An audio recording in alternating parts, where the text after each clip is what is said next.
Bismillahirrahmanirrahim. How are you? I hope you that all will be fine. My voice is clear.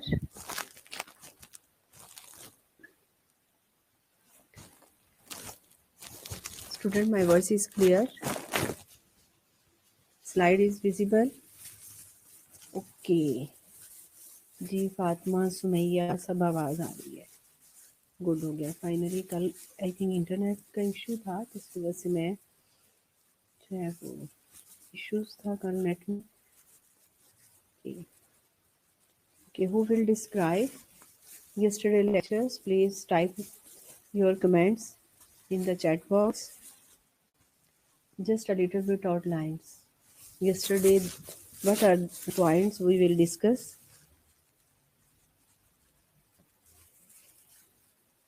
Yes, students, come on.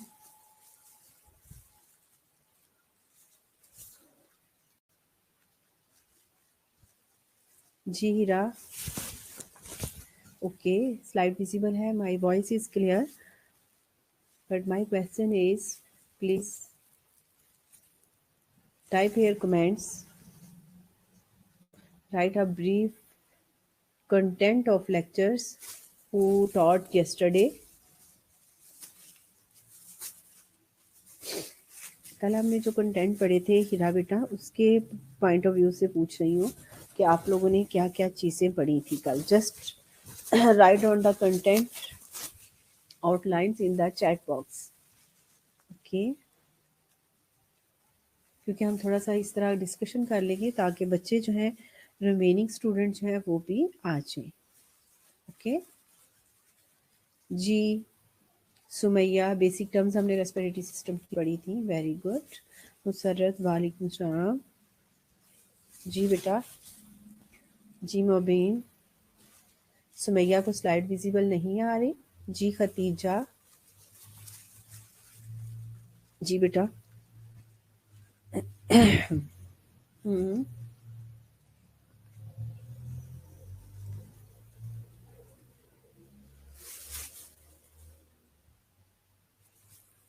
Okay. जी Fatima.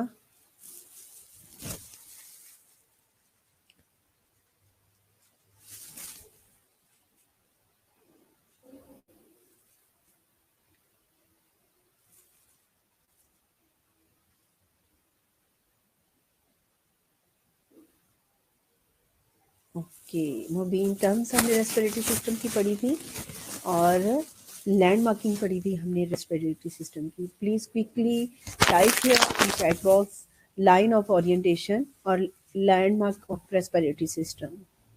You can understand.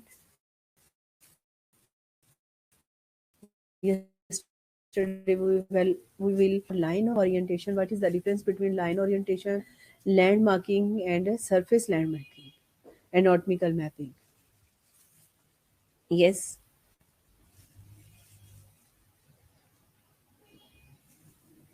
Ji Mariam.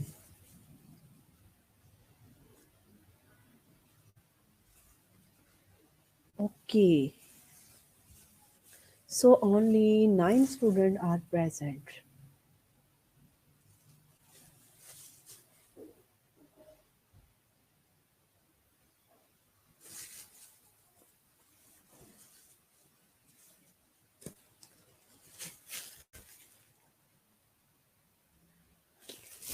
Okay. Okay. Today our topic is techniques of respiratory assessment. Or first we follow on inspection and also type of readings. We will discuss one by one. One by one. Techniques for respiratory exams before beginning, if possible, quiet environment, proper positioning, patient sitting for posterior thoracic examinations, and spine for interior thoracic examinations. Exposed skin for auscultation, patient comfort, warm hand and diaphragm of stethoscope also. B considers of woman drape sheet to cover chest. Are you with me? Okay.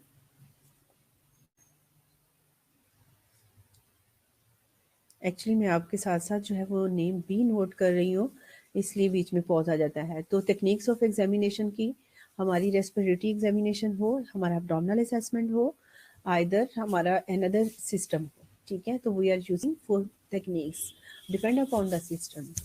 Okay, if we are assess the skin and heat assessment, we are not using a stethoscope. So respiratory system abdominal assessment is a compulsory. We are using a 4 technique: inspection, palpation, percussion, and auscultation.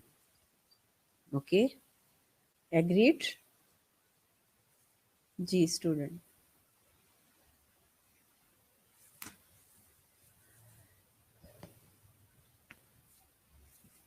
Okay, inspection whenever we inspect the chest, तो keep in mind कि हम उसकी क्या shape देखेंगे, chest की refraction तो नहीं है, उसकी देखेंगे कोई अब नॉर्मेलिटी तो नहीं है, चेस्ट की बात हो रही है, ठीक है।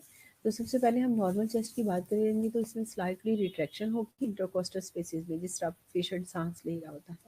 To into as a wide as a deep interior posterior diameter जो होगा इसका मतलब डिफरेंट होगा। Okay, here is some areas, mid-clavicular line. Here is a draw imaginary lines. Pulmonic area, second intercostal space at the left side, and aortic area is at the right. Because we didn't forget in respiratory systems, heart is situated in the left side of the chest cavity. So that's why keep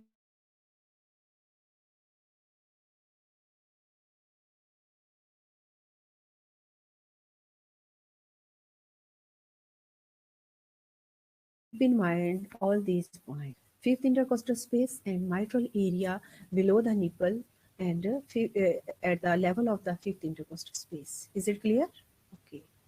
ji, inspection में जैसा कि मैंने पहले बात की कि हमने देखना है कि उसकी रिट्रैक्शन ज़्यादा तो नहीं है, नॉर्मली है, इंटीरियर पोस्टीरियर डायमीटर ठीक है उसका, और साथ हमने डिफॉर्मिटीज़ देखनी है, ठीक है। डिफॉर्मिटीज़ में क्या अब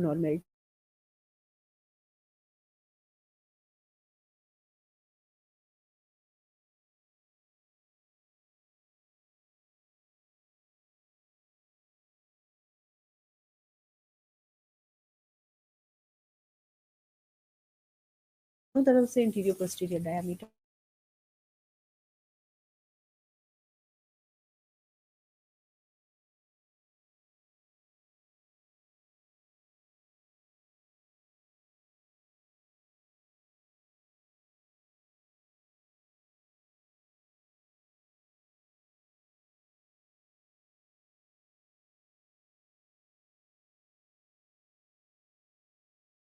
हो सकता है। Is it clear?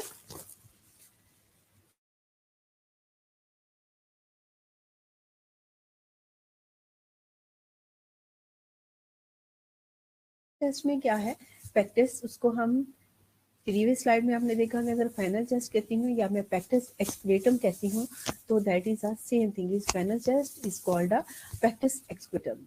प्रैक्टिस क्या है, पेक्टोरियस मसल्स हैं चेस्ट के, और कर्नेटम क्या है, आपकी पिजन चेस्ट शेप है, ठीक है। तो इसमें स्टर्नम क्या होगा, प्रोट्रूड होगा आउटवर्ड की तरफ, और इंटीरियर पोस्टीरियर डायमीटर इसका दोनों का इंक्रीज होगा।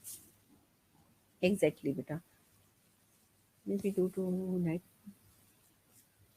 फोर्सेस, नेट कनेक्टिविटी में इशू आ जाए। इंस्पेक्शन कंटिन्यू है। कैफोसिस में क्या होगा, हंच बैक, ठीक है, जिसे हम बाहर की तरफ कहते हैं, हम बैक भी कहते हैं और हंच बैक भी कहते हैं। अब normal curvature of the thoracic spine, ठीक है। स्पाइन क्या जो है वो थोरेसिकली जो है हमारी उसमें अब नॉर्मेलिटी है, तो हम उसको कैफोटिक भी कहते हैं और कैफोसिस भी कहते हैं। okay? जी, लॉर्डोसिस में क्या होता है, ये भी स्वे बैक हो जाता है। अब नॉर्मल कर्वेचर हमारा हो जाता है किसका, लंबर स्पाइन में, क्योंकि हमने सामने से देख लिया, इंस्पेक्ट हम कर रहे हैं चेस्ट को इंटीरियरली और पोस्टीरियरली। इंटीरियरली आपने देखा कि उसकी पिजन चेस्ट शेप तो नहीं है, एक्सक्वेटम तो नहीं है, पेक्टस क्रेनेटम तो नहीं है, ठीक है, कैफोटिक तो नहीं है, लॉर्डोसिस तो नहीं है। ये सारी चीज़ें हमने इंटीरियर और पोस्टीरियर में हमने दोनों ही जो है वो शेप्स देख ली, ठीक है। ये क्या थी, आप नॉर्मलिटी पेशेंट को असेस करना अगर नहीं है तो डजेंट मैटर, बट हमें रेस्पिरेटरी सिस्टम को असेस करते वक्त हमें ये चीज़ों का पता होना चाहिए कि अगर ये इस तरह की शेप आ रही है नॉर्मल के अलावा तो उसको हम क्या चीज़ लेबल करेंगे। ओके, कि उसके अलावा हम उस चीज़ को क्या लेबल करेंगे।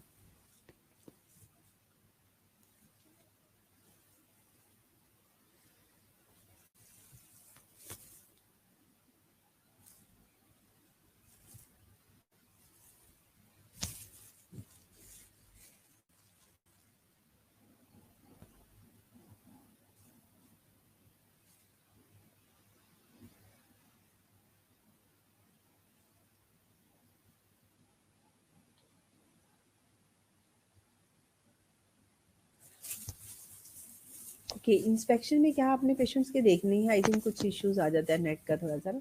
यूनिफॉर्मिटी आपने देखना है कि पेशेंट का जो है वो uniform expansion of the chest है। किन कंडीशन में हो सकता है पेशेंट को निमोनिया हो, प्लूरल हो सकता है, नीमोथोरेक्स हो सकता है। क्योंकि आपने जब असेस करना है तो यस्टरडे हम हेल्थ हिस्ट्री लेते वक्त, ओ स्लाइड विजिबल नहीं है बेटा, नो ऑडियो ऑफ पीपीटी,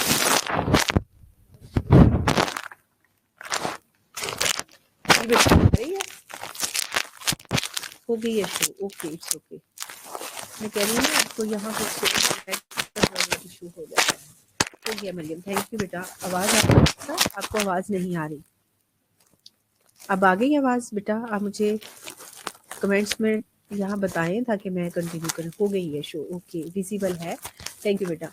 तो हम इसमें क्या देखेंगे, क्योंकि हमने यस्टरडे डिस्कस किया था कि जब हम हिस्ट्री देते हैं रेस्पिरेटरी सिस्टम की, तो उसमें हम क्या चीज़ें देखते हैं कि पेशेंट की कोई चेस्ट कैविटी में जब हिस्ट्री ले रहे होते हैं, पेशेंट को कोई इंस्पेक्ट कर रहे होते हैं, तो आपने देखना है कि पेशेंट की कोई सर्जरी तो नहीं, हिस्ट्री ली थी ना आपने, क्योंकि पेशेंट की कोई प्रीवियसली सर्जरी तो नहीं हुई, नीमोथोरेक्स तो नहीं था, प्लूरल तो नहीं हुआ, कि टैब तो नहीं हुआ हुआ, और नीमोथोरेक्स तो नहीं है।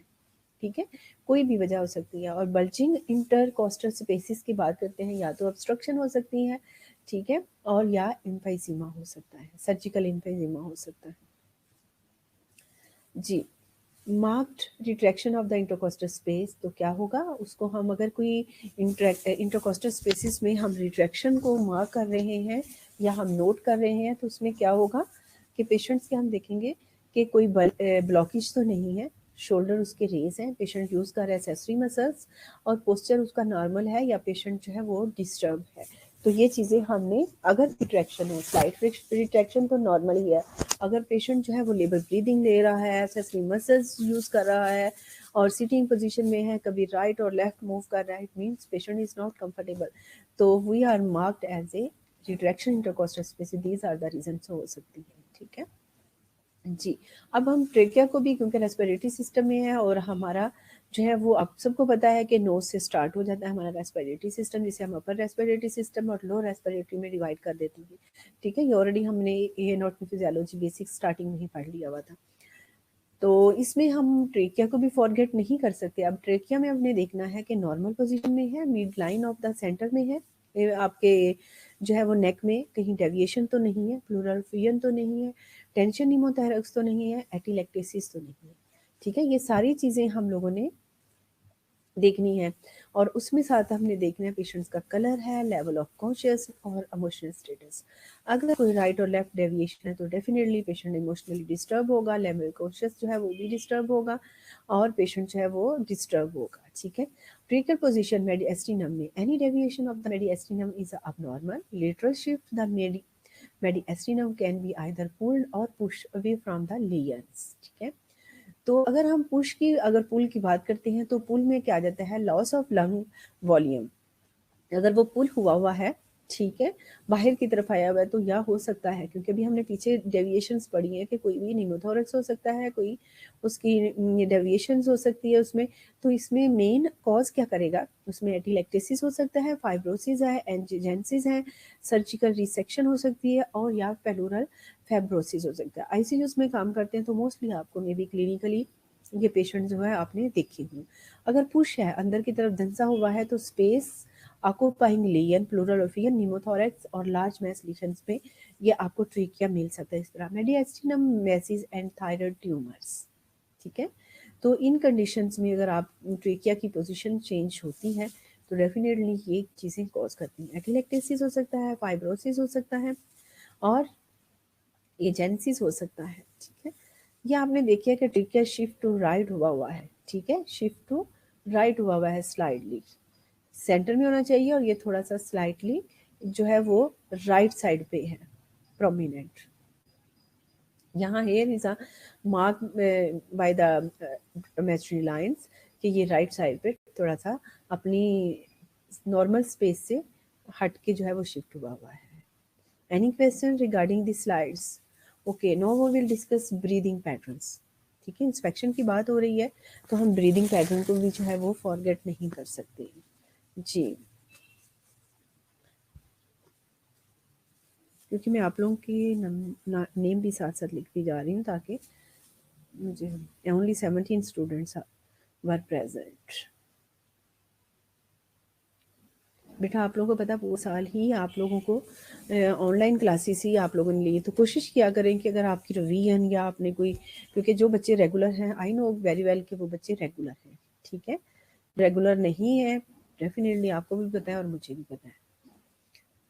जी, मैकेनिज्म फॉर ब्रीदिंग, क्योंकि रेस्पिरेटरी सिस्टम को हम फोकस कर रहे हैं, इंस्पेक्शन की बात कर रही हैं, तो हम ब्रीदिंग पैटर्न भी हम इंस्पेक्ट कर रहे हैं, असेस कर रहे हैं। तो pressure gradient require to generate air flow. अगर हम मैकेनिज्म ब्रीदिंग की बात करते हैं तो ये प्रेशर जो है वो ग्रेडियंट रिक्वायर होता है जनरेट करने के लिए एयर फ्लो। तो डायफ्राम कॉन्ट्रैक्ट होता है, डिसेंड होता है एंड इनलार्ज थ्रेसिक कैविटी, ठीक है, और intrathoracic pressures decreases air flow through tracheal tracheobronchial tree into the ऑब्लाई एक्सपेंडेड लंग्स। सबको पता है normal physiology of the respiratory system के हमारी हमारी स्टेम है, मेन ब्रोंकाई है, ब्रोंक्यूल्स हैं आगे, और उसके आगे स्टेम्स है, ट्री बनी जाती हैं, और जिसमें ऑलिवलाई है। और गैस एक्सचेंज की बात अगर हम करते हैं तो बेस ऑफ द लंग जो है वो हमारी गैस एक्सचेंज होती है जिसे हम ऑक्सीजन कहते हैं, ठीक है। जी, ये हमने बेसिक में ही सारी चीज़ें पढ़ी हुई हैं, ऐसा ही है ना बेटा? ओके, तो यहाँ तो मुश्किल नहीं है कि ब्रीदिंग मैकेनिज्म एक्चुअली होता क्या है। डायफ्राम हमारा कॉन्टैक्ट होता है, अगर फ्री से हम तो जनरेट होती है air flow, pressure gradient require होता है और जनरेट करने के लिए एयर फ्लो। तो जो कि डायफ्राम प्रोसीजर में क्या जाता है, डायफ्राम जो है कॉन्ट्रैक्ट होता है, डिसेंड होता है एंड इनलार्ज होता है, कहाँ, थ्रेसिक कैविटी में, और इंट्राथ्रेसिक डिक्रीज हो जाता है, और एयर फ्लो जो है वो पास आउट हो जाती है या थ्रू होती है ट्रेकियोब्रोंकियल ट्री इनटू द ऑलिवलाई, और एक्सपेंड करती है वो लंग्स को, जिस तरह हम गैस एक्सचेंज की बात करते हैं।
इंटरप्शंस आई नो बेटा कि आज मैंने प्राइवेट आप लोगों को नहीं किया हुआ है। मैंने आपसे कहा था एक्सक्यूज बेटा, आप लोगों को अभी जो है वो message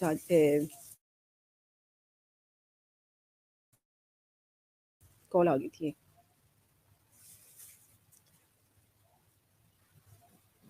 ji, assess the pattern of respiration. अक्सर वॉइस अभी आ जाती है बेटा, अभी वॉइस आ जाती है।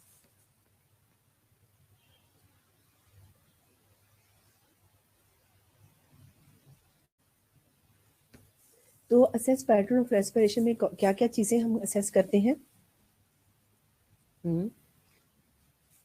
ओके, हम नॉर्मली क्या देखते हैं, और नॉर्मल रेस्पिरेशन है या अब नॉर्मल है, टेकिपनिक है या ब्रेड अपनी है, 3 चीज़ें हम असेस करते हैं ना। जी बेटा, यही चीज़ें करते हैं। हम्म,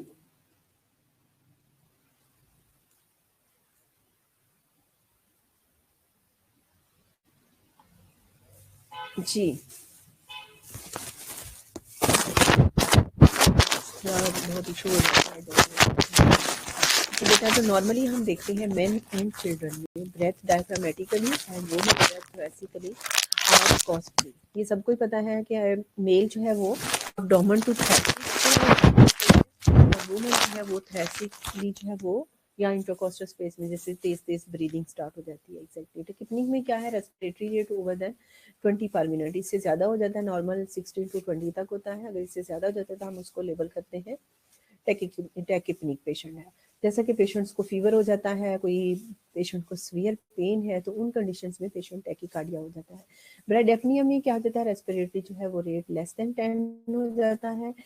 ऑफ सेडेटिव और नॉर्कोटिक, अगर कोई पेशेंट सेडेशन ले रहा है, नॉर्कोटिक है, तो उसमें भी हो जाती है। जैसे हमारे पेशेंट वेंटिलेटर पे हम सेडेट बार बार उसको रखते हैं, तो उनमें ये चीज़ें भी ऑब्जर्व करनी होती हैं, पेशेंट ब्रेड एपनिया में तो नहीं जा रहा। ठीक है, ओके। इनिशियली रेस्पिरेटरी सर्वे में हम क्या करते हैं, ऑब्जर्व करते हैं पेशेंट्स की ब्रीदिंग पैटर्न, जिसमें क्या क्या चीज़ें हम देखते हैं, रेट, डेप्थ और एफर्ट्स। ठीक है, रेट में हम देखते हैं नॉर्मल वर्सेस इंक्रीज और डिक्रीज की बात करें कि रेट नॉर्मल है उसका, मतलब जिस तरह भी हमने बात की कि नॉर्मली भी होता है मेन जो है वो, और चिल्ड्रंस की और फीमेल्स की बात हुई, और उसमें टेकिपनिक और ब्रेड एपनी की बात होगी। डेप्थ में क्या था, शैलो ब्रीदिंग है या डीप है, उसमें ड्यू टू किसी भी वजह से जो है वो सेडेटिव नार्कोटिक की वजह से भी हो सकता है। एफर्ट्स क्या है, वो सेस्टी मसल्स यूज कर रहे हैं, आपने इंस्पेक्ट करना है नेक को।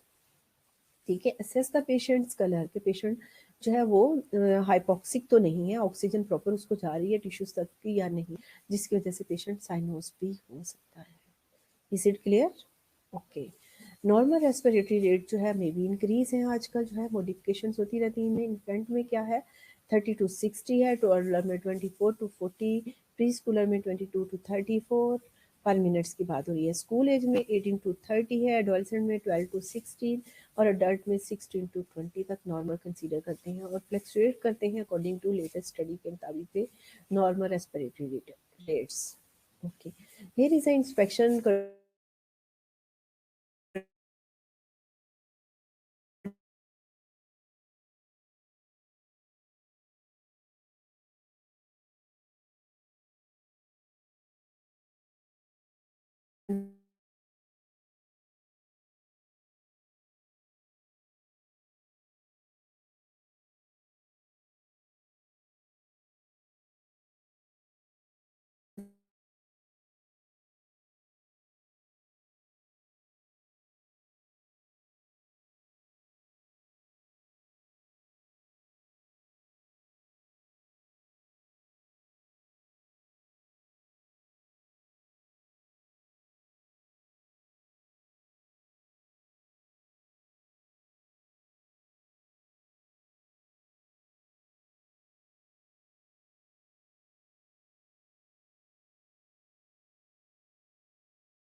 Okay.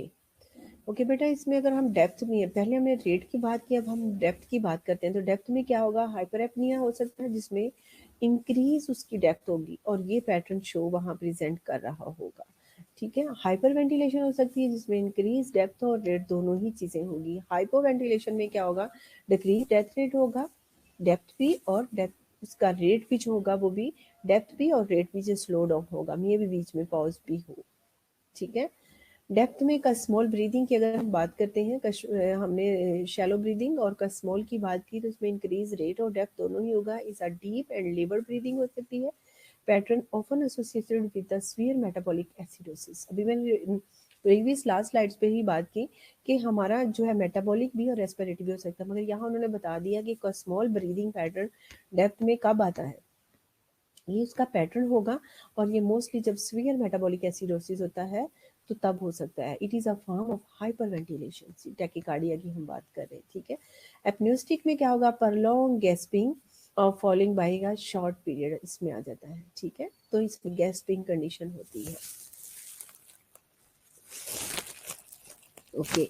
Apneustic breathing pattern has a prolong, okay, has a prolonged inspiratory phase with each breath followed by a prolonged expiratory phase that is often mistaken for an apneic period। क्योंकि उन्होंने कहा एपनोस्टिक breathing pattern क्या है, वो prolonged inspiratory phase में होता है with her breath के साथ, फॉलोड करते हैं रेस्पिरेटरी फेज को, और ऑफन मिस्टेकन बाय एपनिक पीरियड भी इसमें आ जाता है। कॉज क्या हो जाता है कि इसमें apneustic breathing is usually cause by damage of the upper part of the pons, क्योंकि रेस्पिरेटरी सिस्टम को हमारा पॉन्स अब्लुंगेटा जो है वो क्या कर रहा होता है, मॉनिटर कर रहा होता है। ठीक है, वो कंट्रोल कर रहा होता है। जी students, are you with me? My voice is clear? जी बेटा, मेरी आवाज़ आ रही है आप सबको? ओके।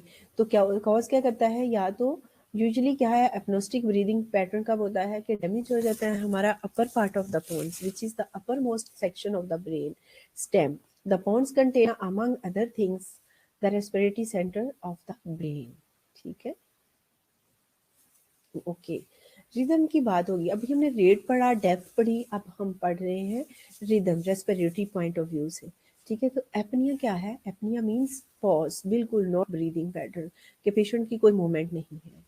ठीक है। वेलकम जेनिफर, इतने दिनों से कहाँ गायब थी? जी okay.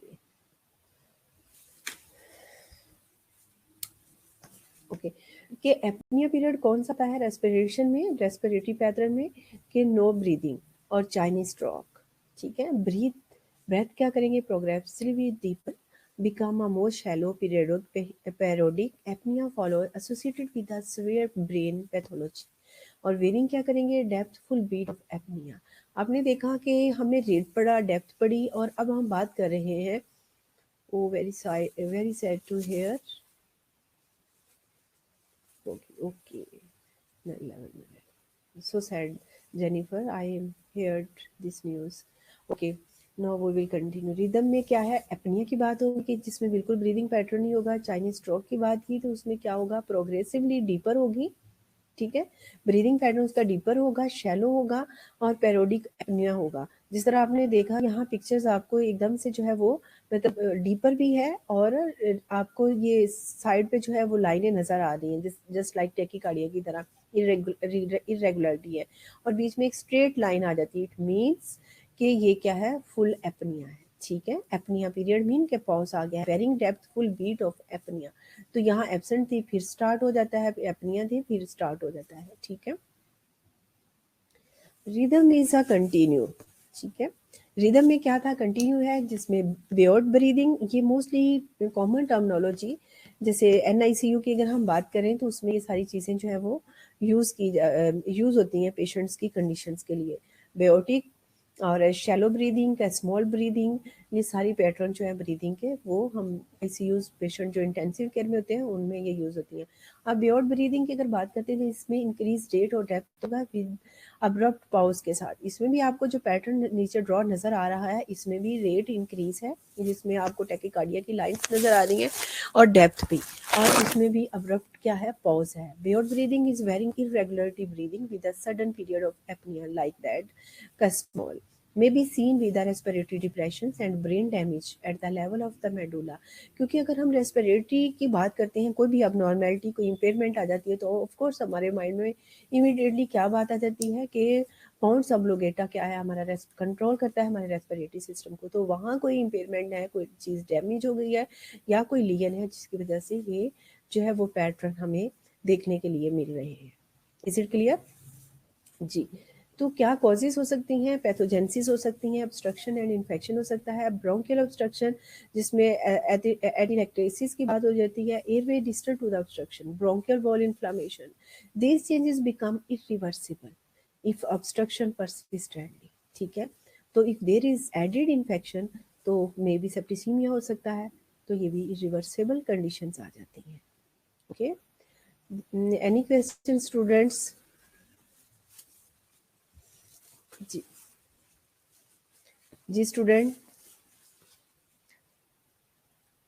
these are the references, respiratory system. Okay, I will upload another slide.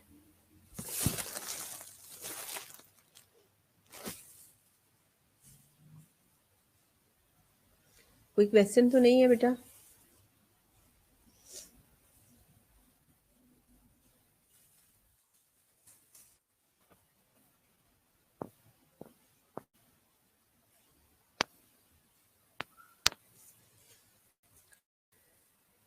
जी बेटा, एनी क्वेश्चन?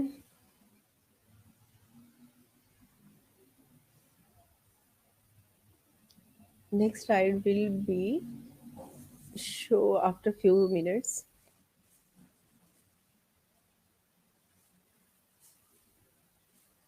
कोई क्वेश्चन है आप लोगों का बेटा?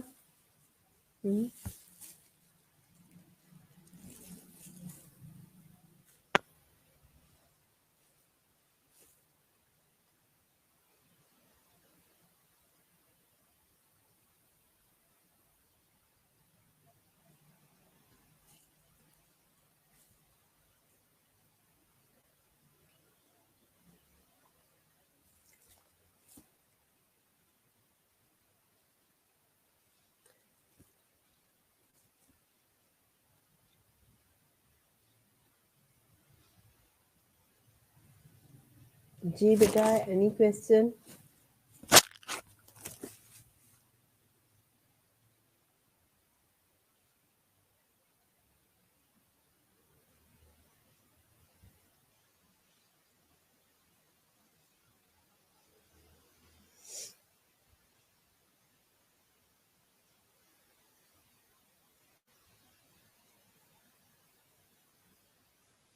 क्योंकि आपका भी एक टॉपिक इससे रिगार्डिंग ही रहता है, पार्ट जो है रेस्पिरेटरी का कंटिन्यूटी है।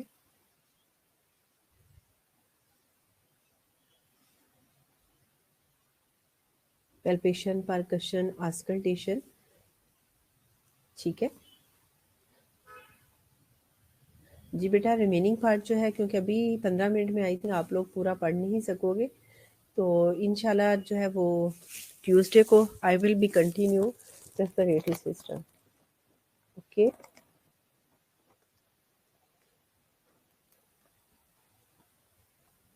जी students, any question?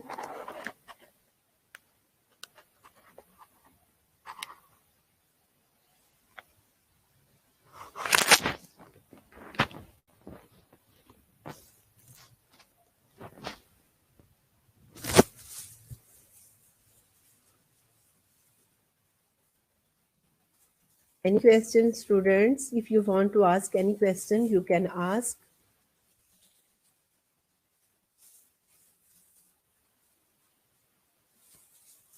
Are you understand? बेटा कोई क्वेश्चन है आपका? No ma'am, Sumaiya Shahid. Okay, inshallah on next week we will continue same topic, respiratory system, and we will discuss palpation. Okay, palpation, auscultation, and percussion also. Okay बेटा?